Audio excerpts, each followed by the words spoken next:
Hey everybody, it's Jason Blaha here, and we got my deficit deadlift workout film today. And today was a volume PR. And like I've been telling you guys, the system I'm going to run on these 4 exercises that I'm doing, the deficit deadlift being one of them, I'm going to do a weight that's manageable.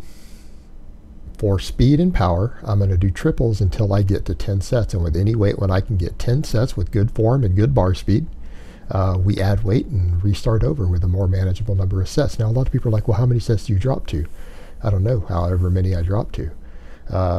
My last 2 bench press increases, I just went ahead and did the full 10 sets. Deadlift, I don't know how this is going to go. Deficit deadlifts can be a little bit tough. I'm probably going to hit 10 sets pretty soon because I hit 8 today, not counting these warm-ups. That 405 is a warm-up, so that doesn't count. Neither does that 315. But today was a good learning experience, and that's the thing. At any given time, your leverages can be a little bit different here and there based upon where your muscle mass sits and everything. And experimenting with the deficit deadlift, especially doing volume like this, one of the valuable tools for it is that it can teach you where your leverages are. And I'm not saying you need to always train your best leverages all the time, but they're important to note. And what do I mean by that? Foot spacing. Because I varied my foot spacing a couple inches today, because I did 8 work sets, I was able to assess my speed off of the floor. And what I noticed is that it was harder for me to pull when my stance was a little narrower. It was just a hair harder to pop off of the floor. And again, this is one of the really valuable tools of the deficit deadlift. One of the reasons I like it is that it can teach you to get faster off the floor. It can teach you to pop off the floor harder. And like I tell most people say, oh, my lockout's the weak point on my deadlift. No, it isn't. Your lockout's not your weak point on your deadlift. If you were fast enough off the floor on a deadlift, you will lock it out.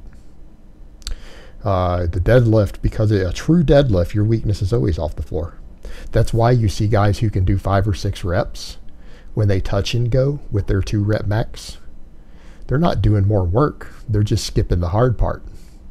That's why they do more reps, but they're not doing more work. They're not working harder because they wouldn't get 3 reps if they actually had to break it off the floor 3 times instead of bouncing it for 5 or 6. So the deficit deadlift teaches you to have to pull through that longer through the very hardest part of the lift to pop it off the floor.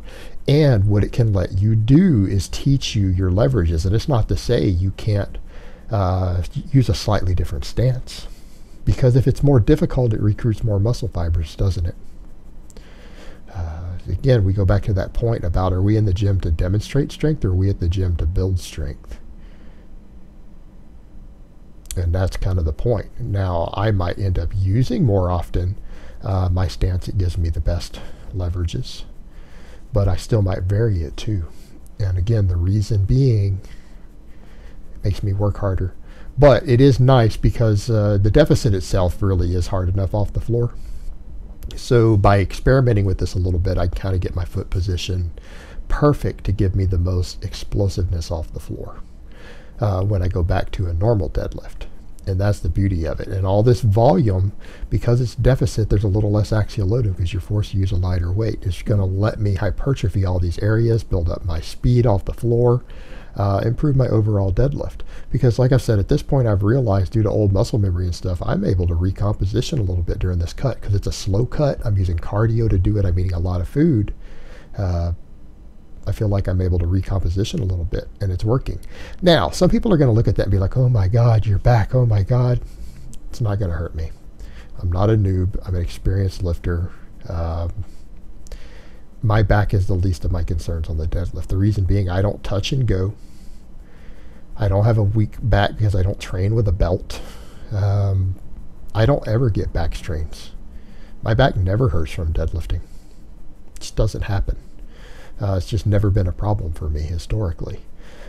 I don't believe, honestly, that even a rounded back deadlift's the end of the world. And now I'm doing thoracic rounding, but some of those reps, because of the deficit, I don't always have my lower back in a perfect position. But I'm also forced to pull with a lighter weight, just like I've taught you guys in the past. You remember that? I've taught you in the past a rounded back like that's perfectly acceptable on a stiff leg deadlift because it trains your back to be stronger in its anatomical incorrect position. And I'm not saying novice lifters need to be doing that, But the rounded back deadlift has been a viable tool for advanced lifters for generations. The full stiff leg with a round back, cat back, is actually an accessory exercise that is done successfully to strengthen your back and reduce injury rates. I'm not telling you to go pull a max conventional deadlift that way, but for accessory work, actually doing it incorrectly can be a valuable accessory.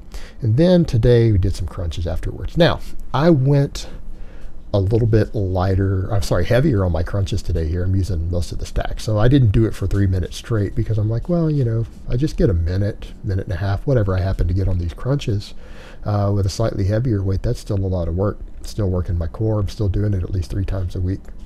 Good accessory. And like I said in Brittany's last video, there's other power lifters, a lot of power lifters out there who this is their primary core work. Not saying just for powerlifting, but if you want to get good at your big exercises, this isn't a bad core exercise. And remember, guys, we can argue all we want about big compounds being great for building your core, but they might not give it the complete development that you want. And it's never a weakness to have a stronger core. There's never a situation in which you're going to say, man, my core is just too strong. I just can't envision a situation where that might happen. You might be able to come up with one, but it's going to be a rare situation. As a lifter and as an athlete, though, build your core. Don't be afraid to build your core up. It'll help you in the long term.